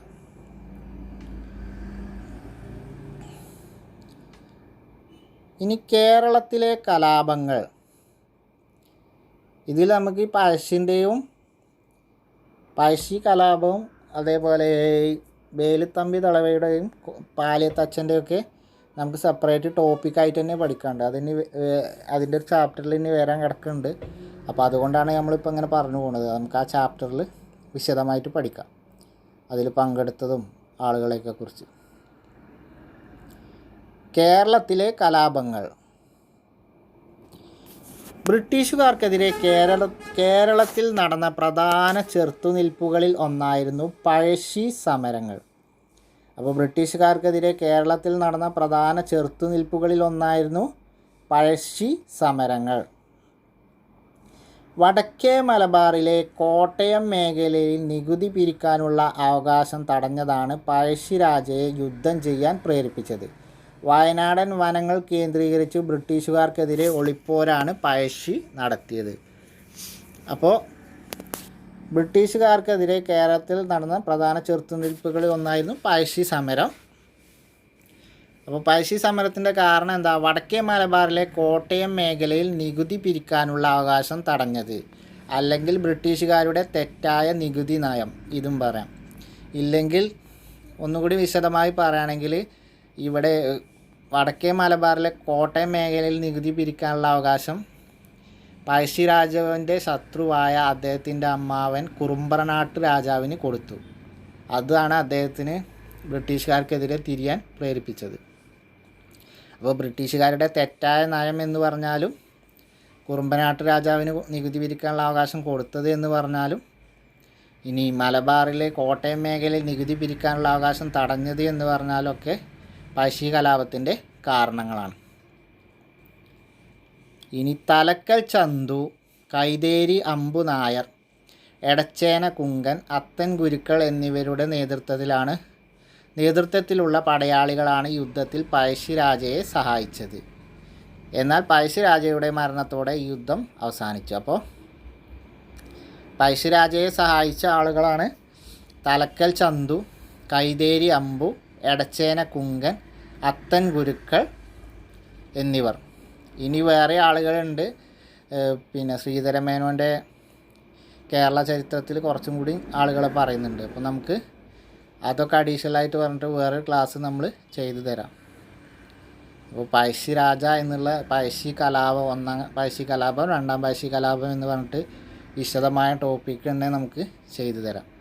അത് ഞാൻ ഓൾറെഡി അങ്ങനെ ഒരു വീഡിയോ എൻ്റെ ചാനൽ ചെയ്തിട്ടുണ്ട്. അപ്പോൾ അതിൻ്റെ ലിങ്ക് ഞാനിതിൽ മുകളിൽ കൊടുക്കാം. ഓക്കെ, താല്പര്യമുള്ളവർ അതും പോയി കാണാം. ഇനി നമുക്ക് വീണ്ടും ഒരു ഡീറ്റെയിൽഡായിട്ട് ഞാൻ ചെയ്തു തരാം.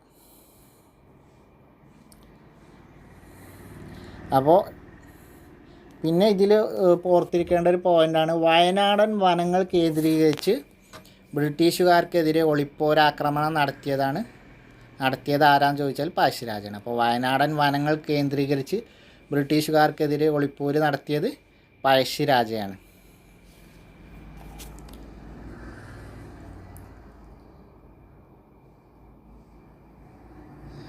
ഇനി ബ്രിട്ടീഷ് വിരുദ്ധ പോരാട്ടങ്ങൾക്ക് തിരുവിതാംകൂറിൽ നേതൃത്വം നൽകിയത് ദളവയായിരുന്ന വേലുത്തമ്പി ദളവയായിരുന്നു. അപ്പോൾ ബ്രിട്ടീഷ് വിരുദ്ധ പോരാട്ടങ്ങൾ കേരളത്തിലാണ് എന്നാണ് ഇപ്പോൾ നമ്മൾ നോക്കുന്നത്. അപ്പോൾ തിരുവിതാംകൂറിൽ പോരാട്ടങ്ങൾ നയിച്ചത് വേലുത്തമ്പി ദളവയായിരുന്നു. ഇംഗ്ലീഷ് ഈസ്റ്റ് ഇന്ത്യ കമ്പനിയുടെ നിരന്തര ഇടപെടൽ ദളവയുടെ ഭരണം തടസ്സപ്പെടുത്തി.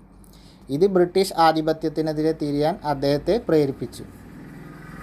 കൊച്ചിയിലെ മന്ത്രിയായിരുന്ന പാലിയത്തച്ഛൻ അദ്ദേഹത്തെ സഹായിച്ചു. അപ്പോൾ വേലുത്തമ്പി ദളവയെ സഹായിച്ചത് ആരാണെന്ന് ചോദിച്ചാൽ കൊച്ചിയിലെ മന്ത്രിയായിരുന്ന പാലിയത്തച്ഛനാണ്. പാലിയത്തച്ഛൻ ആരാണെന്ന് ചോദിച്ചാൽ കൊച്ചിയിലെ മന്ത്രിയായിരുന്നു. 1809 കുണ്ടറയിൽ വെച്ച് ബ്രിട്ടീഷുകാർക്കെതിരെ പോരാടാൻ വേലുത്തമ്പി ആഹ്വാനം ചെയ്തു. ഇതാണ് വേലുത്തമ്പിയുടെ പ്രശസ്തമായ കുണ്ടറ വിളംബരം. അപ്പോൾ വേലുത്തമ്പി ദളവയുടെ കുണ്ടറ വിളംബരം ചെയ്ത വർഷം ഏതാണെന്ന് ചോദിച്ചാൽ 1809. അപ്പോൾ വേലുത്തമ്പി ദളവ കുണ്ടറ വിളംബരം നടത്തിയ വർഷം 1809. ബ്രിട്ടീഷുകാർക്കെതിരെ പോരാടാനായിരുന്നു കുണ്ടറ വിളംബരത്തിലൂടെ വേലുത്തമ്പി ദളവ ആഹ്വാനം ചെയ്തത്. അദ്ദേഹത്തെ സഹായിച്ച കൊച്ചി മന്ത്രിയായിരുന്നു പാലിയത്തച്ഛൻ. കുണ്ടറ വിളംബരം നടന്ന ക്ഷേത്രം ഏതാണെന്ന് ചോദിച്ചാൽ ഇളമ്പല്ലൂർ ക്ഷേത്രമാണ്. ഇളമ്പല്ലൂർ ക്ഷേത്രം. ഇനി പഴശ്ശിയെക്കുറിച്ച് TH ബേബറിൻ്റെ ഒരു വാക്കുകൾ ഇവിടെ ഉണ്ട്. പഴശ്ശിയുടെ അവസാന യാത്ര എന്ന് പറഞ്ഞിട്ട്, പഴശ്ശി രാജയുടെ മൃതദേഹം ഞാൻ സഞ്ചരിച്ച പല്ലക്കിലേക്ക് മാറ്റി രാജപത്നിയെ മറ്റൊന്നിൽ കയറ്റി അടുത്ത ദിവസം മൃതദേഹം ശക്തമായ പട്ടാള കാവലോടെ മാനന്തവാടിയിലേക്ക് അയച്ചു. മൃതശരീരത്തോടൊപ്പം അയച്ച ശിരസ്തദാർക്ക് എല്ലാ ബ്രാഹ്മണരെയും വിളിച്ചു വരുത്തി ശവസംസ്കാരം പാരമ്പര്യ വിധിപ്രകാരം നടത്തണമെന്ന നിർദ്ദേശം നൽകിയിരുന്നു. ഇങ്ങനെയൊരു ബഹുമതിക്ക് പഴശ്ശിരാജ അർഹനാണെന്ന് എനിക്ക് തോന്നി. അപ്പോൾ തലശ്ശേരി സബ് കളക്ടറായിരുന്ന TH ബേബറുടെ വാക്കുകളാണ് ഇത്. അപ്പോൾ പഴശ്ശി കലാപ സമയത്തെ തലശ്ശേരി സബ് കളക്ടർ എന്ന് ചോദിച്ചാൽ TH ബേബറാണ്. അതുപോലെ തന്നെ കുറിച്യർ കലാപം നടക്കുമ്പോഴും കളക്ടറായിട്ടുണ്ടായിരുന്ന ആളാണ് TH ബേബർ.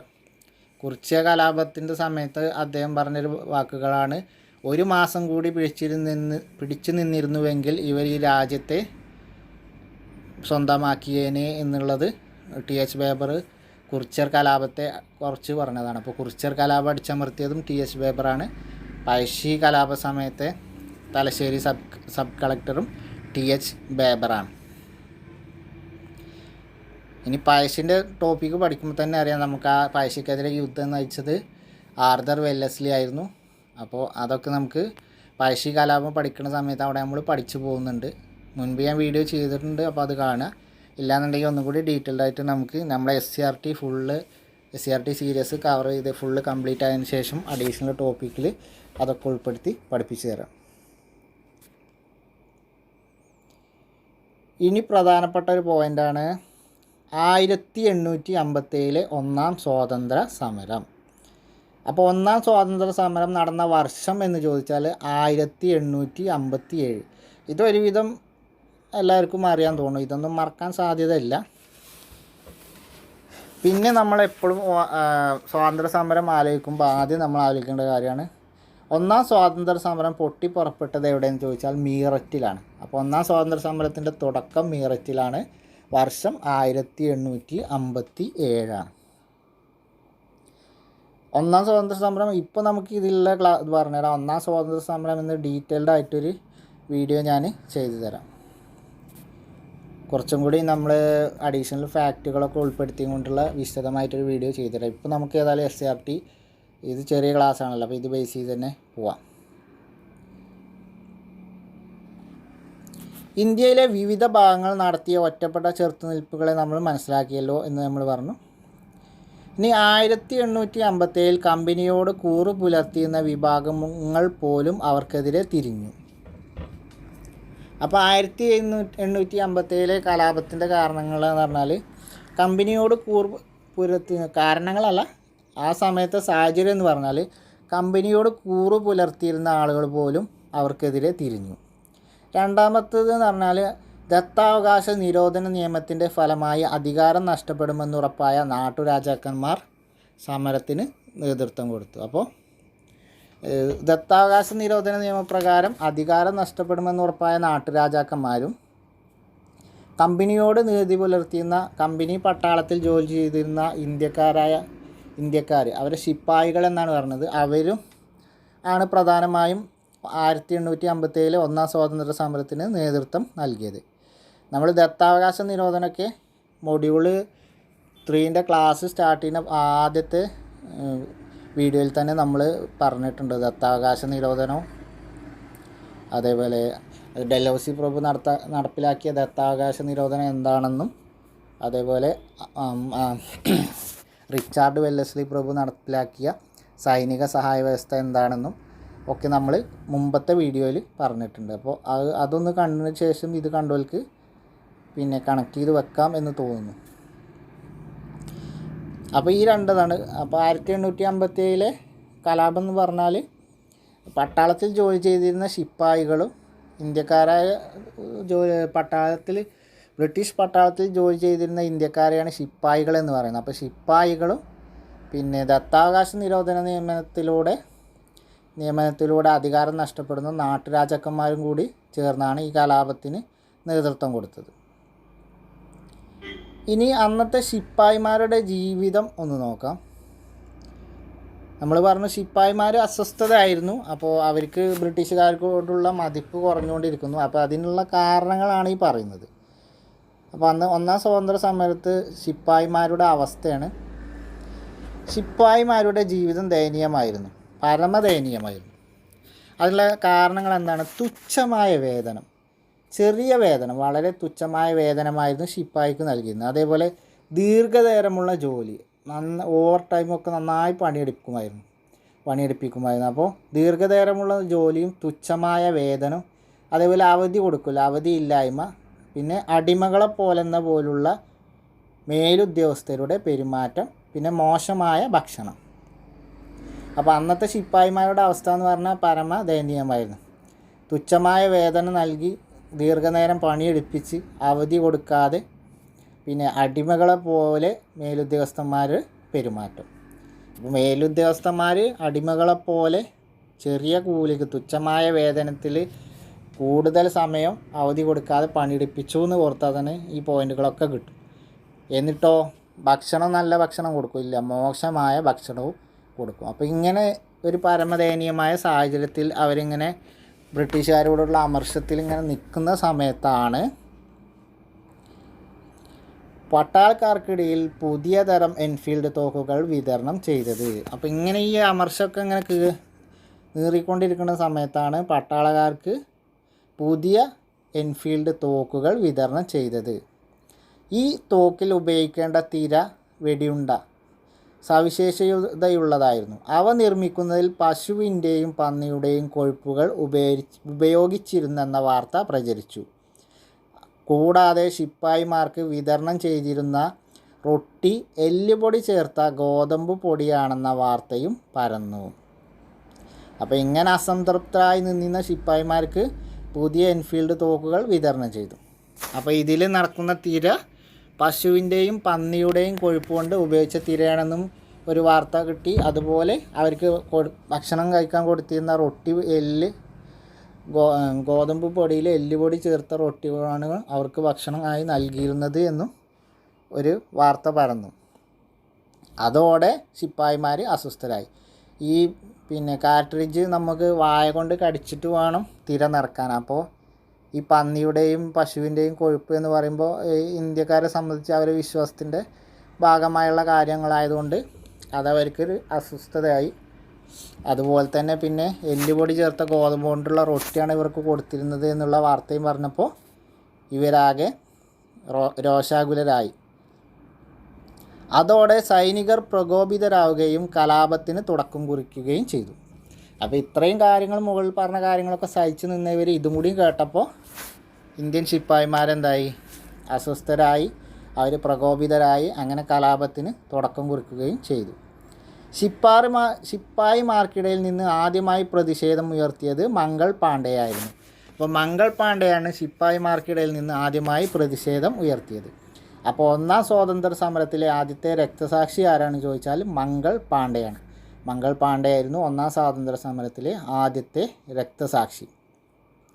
ശിപ്പായിമാർക്ക് ഇടയിൽ ആദ്യമായി പ്രതിഷേധം ഉയർത്തിയതും മംഗൾ പാണ്ഡെയായിരുന്നു. അപ്പോൾ ആദ്യമായി പ്രതിഷേധം ഉയർത്തിയ ആൾ തന്നെയാണ് ആദ്യത്തെ രക്തസാക്ഷി. അപ്പോൾ ഒന്നാം സ്വാതന്ത്ര്യ സമരത്തിലെ ആദ്യത്തെ രക്തസാക്ഷി മംഗൾ പാണ്ഡെയാണ്. അപ്പോൾ ഇതിൽ ഓർത്തിരിക്കേണ്ട പോയിൻ്റ് ഈ എല്ലുപൊടി ചേർത്ത ഗോതമ്പ് പൊടി കൊണ്ടുള്ള റൊട്ടി, അതേപോലെ പശുവിൻ്റെയും പന്നിയുടെയും കൊഴുപ്പ് ഉപയോഗിച്ച തിര, ഇത് പ്രത്യേകം ഓർത്തിരിക്കണം. പിന്നെ നമ്മൾ ആ മുകളിൽ പറഞ്ഞ ഈ പോയിൻ്റുകളും തുച്ഛമായ വേതനം, ദീർഘനേരം ജോലി, അങ്ങനെ അവധിയില്ലായ്മ എന്നുള്ളതൊക്കെ കൂടി ഓർത്തിരിക്കണം. ഇതൊക്കെ ഇതിൻ്റെ ശിപ്പായിമാരുടെ പ്രതിഷേധത്തിൻ്റെ ഒരു കാരണമാണ്. അപ്പോൾ അവരങ്ങനെ പ്രതിഷേധം. ഇനി മംഗൾ പാണ്ഡെ ഏത് റെജിമെൻറ്റിലെ ഉദ്യോഗസ്ഥനാണെന്ന് ചോദിക്കും ചിലപ്പോൾ. അപ്പോൾ നമുക്ക് ഒന്നാം സ്വാതന്ത്ര്യ സമരം ഞാൻ പറഞ്ഞ വിശദമായ വീഡിയോ ചെയ്യുമ്പോൾ അതൊക്കെ പറഞ്ഞുതരാം. എന്നാൽ കൂടി അഡീഷണൽ ആയിട്ട് ഇവിടെ നിന്ന് പറയാം. 34th ബംഗാൾ ഇൻഫൻട്രിയിലെ ഉദ്യോഗസ്ഥനായിരുന്നു അദ്ദേഹം. 34th ബംഗാൾ ഇൻഫൻട്രിയിലെ ഉദ്യോഗസ്ഥനായിരുന്നു. സൈനിക മേധാവികൾക്കെതിരെ സംഘടിതമായ രീതിയിൽ കലാപങ്ങൾ ആരംഭിച്ചത് മീററ്റിലാണ്. അപ്പോൾ നമ്മൾ പറഞ്ഞു ഒന്നാം സ്വാതന്ത്ര്യ സമരം 1857 മീററ്റിൽ പൊട്ടിപ്പുറപ്പെട്ടു. അപ്പോൾ മീററ്റിലാണ് ആരംഭം. ഇനി കലാപത്തിനിറങ്ങിയ സൈനികർ ഡൽഹിയിലെത്തി അവസാനത്തെ മുഗൾ ഭരണാധികാരിയായിരുന്ന ബഹദൂർ ഷാ രണ്ടാമനെ ഇന്ത്യയുടെ ചക്രവർത്തിയായി പ്രഖ്യാപിച്ചു. അപ്പോൾ കലാപത്തിനിറങ്ങിയ സൈനികർ ഡൽഹിയിലെത്തി അവസാന മുഗൾ ചക്രവർത്തിയായിരുന്ന ബഹദൂർ ഷാ രണ്ടാമൻ അല്ലെങ്കിൽ ബഹദൂർ ഷാ സഫർ, രണ്ടും ഒരാൾ തന്നെയാണ്. ബഹദൂർ ഷാ സഫർ എന്ന് പറഞ്ഞാലും ബഹദൂർ ഷാ രണ്ടാമൻ എന്ന് പറഞ്ഞാലും ഒരാളാണ്. അദ്ദേഹത്തെ ഇന്ത്യയുടെ ചക്രവർത്തിയായി പ്രഖ്യാപിച്ചു. അപ്പോൾ ഷഹീൻഷായെ ഹിന്ദുസ്ഥാൻ അഥവാ ഇന്ത്യയുടെ ചക്രവർത്തി, ഷഹീൻഷായെ ഹിന്ദുസ്ഥാൻ എന്ന് പ്രഖ്യാപിച്ചത് ആരെയാണ് ചോദിച്ചാൽ ബഹദൂർ ഷാ സഫർ അല്ലെങ്കിൽ ബഹദൂർ ഷാ രണ്ടാമൻ. പിന്നെ അങ്ങനെ പ്രഖ്യാപിച്ചു. അധികാരം നഷ്ടപ്പെട്ട നാട്ടുരാജാക്കന്മാരും കലാപത്തിൽ പങ്കുചേർന്നു. നമ്മൾ പറഞ്ഞു ദത്താവകാശ നിരോധന പ്രകാരം അധികാരം നഷ്ടപ്പെട്ട നാട്ടുരാജാക്കന്മാരും കലാപത്തിൽ പങ്കുചേർന്നു. അപ്പോൾ കാൺപൂർ, ലക്നൗ, അലഹബാദ്, ഝാൻസി, ആര, ഫൈസാബാദ് തുടങ്ങിയ പ്രദേശങ്ങളിലേക്ക് കലാപം പടർന്നു. അപ്പോൾ നമ്മൾ ദത്താവകാശ നിരോധനം നമ്മൾ പഠിച്ചപ്പോൾ തന്നെ പറഞ്ഞു. കാൺപൂർ അതുപോലെ ഝാൻസിയൊക്കെ അങ്ങനെ പിടിച്ചെടുത്തു എന്ന് നമ്മൾ പഠിച്ചതാണ്. അപ്പോൾ ഈ മേഖലകളിലേക്ക് കലാപം പടർന്നു. ഇനി ഓരോ സ്ഥലങ്ങളിലും നേതൃത്വം നൽകിയ ആളുകളാണ്. കാൺപൂരിൽ നാനാ സാഹിബ്. അപ്പോൾ കാൺപൂരിൽ കലാപത്തിന് നേതൃത്വം കൊടുത്തത് നാനാ സാഹിബ്. കാൺപൂരിൽ നാനാ സാഹിബും താന്തിയ തോപ്പിയും. നാനാ സാഹിബ് നേതൃത്വം നൽകി, താന്തിയ തോപ്പി ഒളിപ്പോരിന് നേതൃത്വം നൽകി. ഝാൻസിയിൽ റാണി ലക്ഷ്മിബായി. ഝാൻസിയിൽ റാണി ലക്ഷ്മിബായി. ഝാൻസി റാണി അഥവാ റാണി ലക്ഷ്മിബായി. ഝാൻസി റാണിയുടെ യഥാർത്ഥ പേര് മണികർണിക. ലക്നൗവിൽ ബീഗം ഹസ്രത്ത് മഹൽ. ഫൈസാബാദിൽ മൗലവി അബ്ദുള്ള. ആരയിൽ കൻവർ സിംഗ് എന്നിവരായിരുന്നു സമരം നയിച്ചത്. അപ്പോൾ ആരൊക്കെ എവിടെയൊക്കെ സമരം നയിച്ചു എന്നുള്ളത് പ്രധാനപ്പെട്ട പോയിൻ്റുകളാണ്. അപ്പോൾ ഇതിലിപ്പോൾ പറഞ്ഞ ഈ പോയിൻ്റുകൾ ഓർക്കുക. വേറെയും പോയിൻ്റുകളും പിന്നെ നേതൃത്വം നൽകിയതുകൊണ്ട് അത് ഞാൻ പറഞ്ഞുതരാം. ഒന്നാം സ്വാതന്ത്ര്യ സമരം ചെയ്യുമ്പോൾ വിശദമായിട്ട് ചെയ്തു തരാം. അപ്പോൾ ഇവിടെ നമ്മളിപ്പോൾ ഇത്രയും പഠിച്ചിരിക്കുക. കാൺപൂരിൽ നാനാ സാഹിബ്, അദ്ദേഹത്തെ സഹായിച്ചിരുന്നത് താന്തിയ തോപ്പിയായിരുന്നു. ഝാൻസിലാണെങ്കിൽ റാണി ലക്ഷ്മിബായി. ലക്നൗവിൽ ബീഗം ഹസ്രത്ത് മഹൽ. ഫൈസാബാദിൽ മൗലവി അബ്ദുള്ള. ആരയിലാണെങ്കിലോ കൻവർ സിംഗ്. കൻവർ സിംഗ് ആരടാന്ന് ചോദിച്ചാൽ മതി. അപ്പോൾ ആരയിൽ കൻവർ സിംഗ് എന്ന് കിട്ടും. എന്നാൽ ഈ കലാപം കമ്പനി അടിച്ചമർത്തി. അപ്പോൾ 1857 കലാപം ബ്രിട്ടീഷുകാർ അടിച്ചമർത്തി. ബഹദൂർ ഷാ സഫറിനെ റങ്കൂണിലേക്ക് നാട് കടത്തി.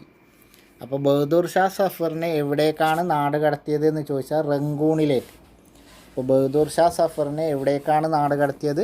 റങ്കൂണിലേക്ക്. ബഹദൂർ ഷാ സഫറിനെ റങ്കൂണിലേക്ക് നാട് കടത്തി.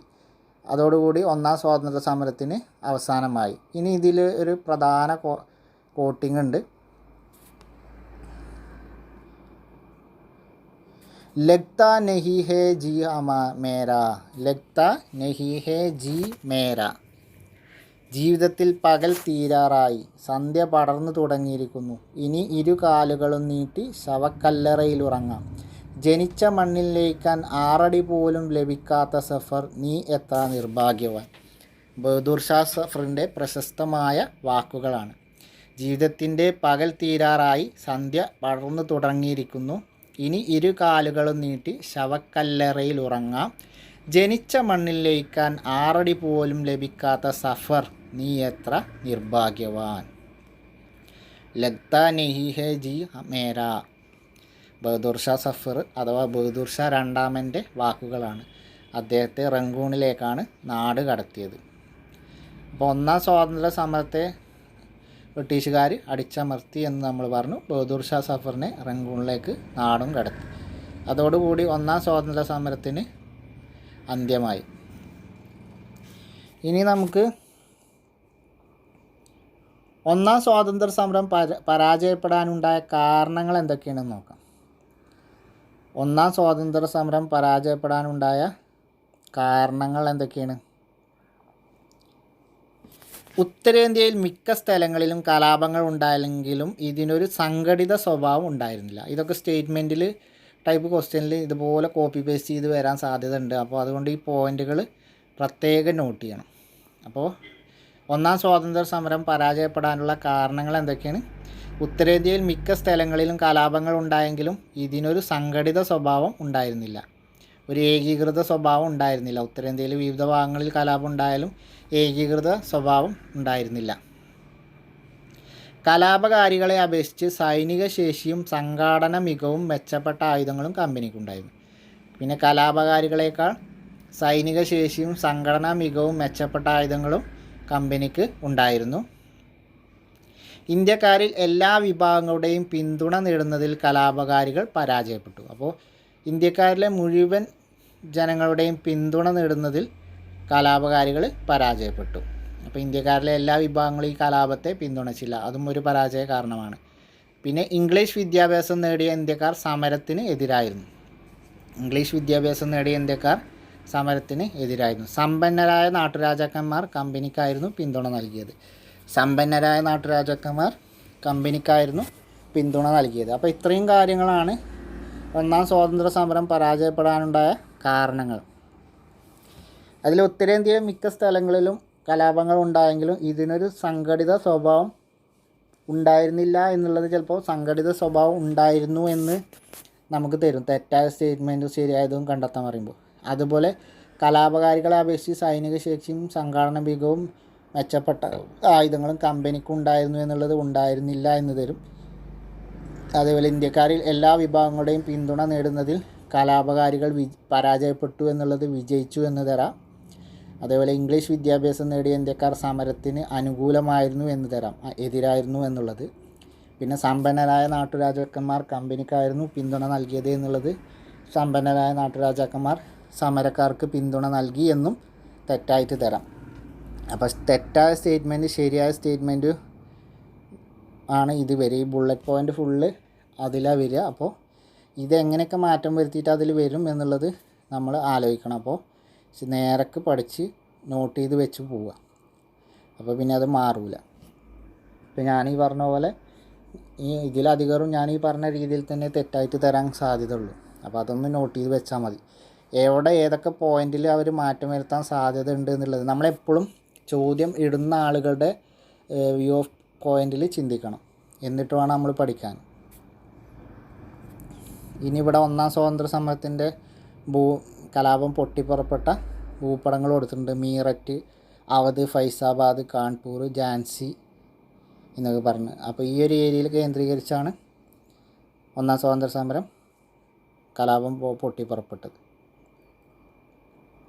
ഇനി ഇവിടെ കലാപം നടന്നത് കണ്ടെത്തുക അങ്ങനെ എന്നൊക്കെ ഉള്ളതാണ്. അവിടെ ഇനി പ്രധാനപ്പെട്ട പോയിൻ്റുകളൊന്നുമില്ല. പ്രത്യക്ഷത്തിൽ സമരം പരാജയപ്പെട്ടെങ്കിലും ഇനി ഇതിലുള്ളൊരു പോയിൻ്റ് എന്താണ്,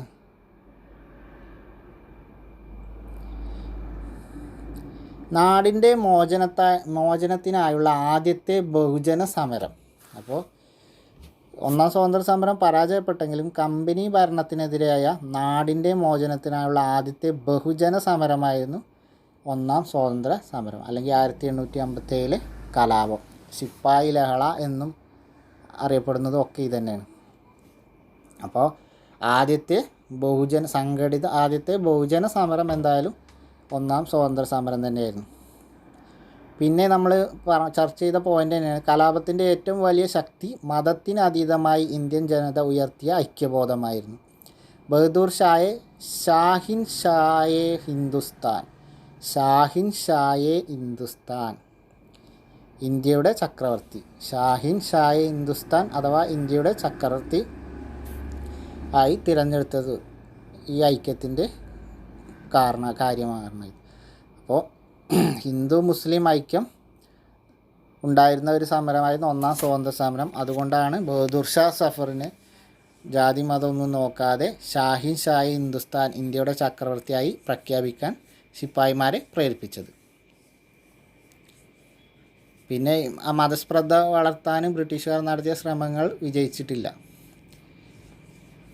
ഇനി പട്ടിക പൂർത്തിയാക്കുമെന്ന് ചോദിച്ചിട്ട് നമ്മൾ പറഞ്ഞു കലാപം നടന്ന സ്ഥലങ്ങൾ: ഝാൻസി റാണി, ആരയിൽ കൻവർ സിംഗ്, കാൺപൂരിൽ ആരാണ്, അതുപോലെ ലക്നൗവിൽ ബീഗം ഹസ്രത്ത് മഹൽ, ഫൈസാബാദിലായ മൗലവി അഹമ്മദുള്ള ഫൈസാബാദ്, അതുപോലെ കാൺപൂരിൽ കൻവർ സിംഗ് താന്തിയ തോപ്പിയുടെ സഹായത്തോടെ. അപ്പോൾ ഈ കോളം പൂർത്തിയാക്കാൻ അഡീഷണൽ വർക്ക് തന്നിക്കാണ്.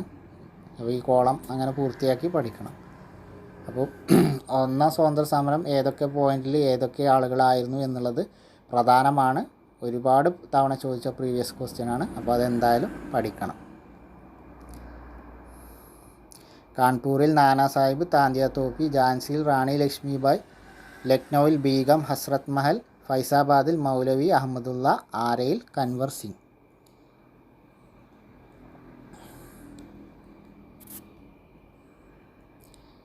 ഇനി പ്രധാനപ്പെട്ടൊരു പോയിൻ്റാണ് 1857 ഒന്നാം സ്വാതന്ത്ര്യ സമരത്തിൻ്റെ ഫലമായിട്ട് 1857 ഒന്നാം സ്വാതന്ത്ര്യ സമരം ഇന്ത്യയുടെ ഭരണ സംവിധാനത്തിൽ മാറ്റം വരുത്തി. ബ്രിട്ടീഷ് രാജ്ഞിയുടെ 1858 വിളംബരത്തോടെ ഇംഗ്ലീഷ് ഈസ്റ്റ് ഇന്ത്യ കമ്പനിയുടെ ഭരണം അവസാനിച്ചു. അപ്പോൾ 1857 കലാപം കാരണം ബ്രിട്ടീഷ് ഈസ്റ്റ് ഇന്ത്യ കമ്പനിയുടെ ഇന്ത്യയിലെ ഭരണം അവസാനിച്ചു. പകരം ബ്രിട്ടീഷ് രാജ്ഞിയുടെ കൈകളിലേക്ക് അധികാരം പോയി.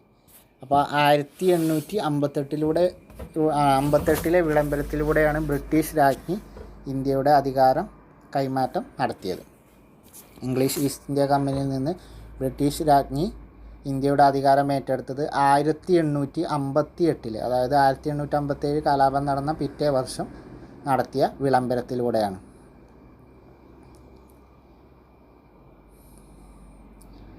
ഇനി നമ്മൾ പഠന പ്രവർത്തനങ്ങളിൽ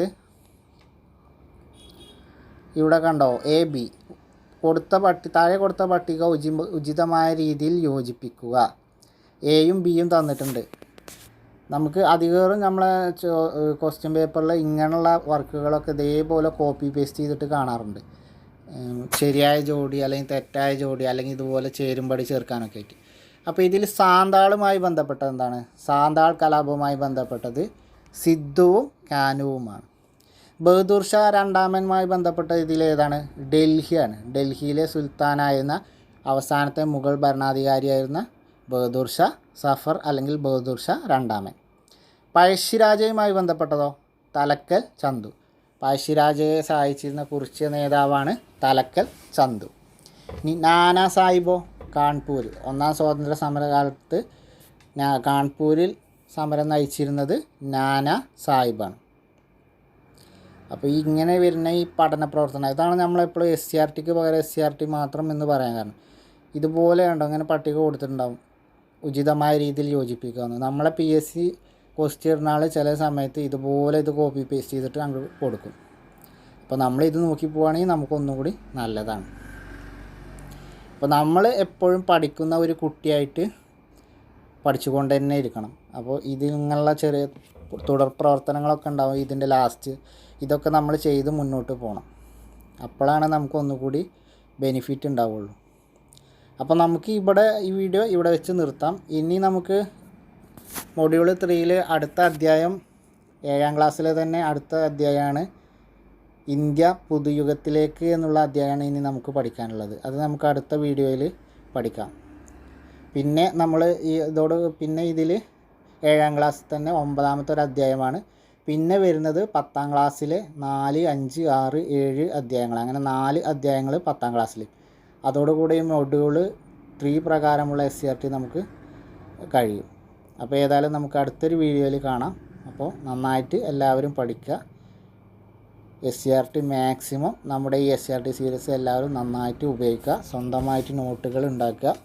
എന്തെങ്കിലും സംശയങ്ങളുണ്ടെങ്കിൽ പേഴ്സണലായിട്ട് കമൻറ്റ് ബോക്സിൽ അറിയിക്കുക, അല്ലെങ്കിൽ ബന്ധപ്പെടുക. നമുക്ക് ഉടൻ തന്നെ ഒരു ടെലിഗ്രാം ചാനൽ ഉണ്ടാക്കാം.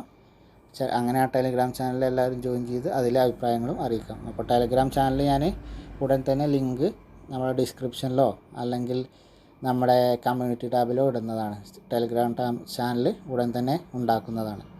അപ്പോൾ മറ്റൊരു വീഡിയോയും കാണാം. അതുവരേക്ക് എല്ലാവർക്കും നല്ലൊരു ദിനം നേരുന്നു. അപ്പോൾ all the best. Thank you.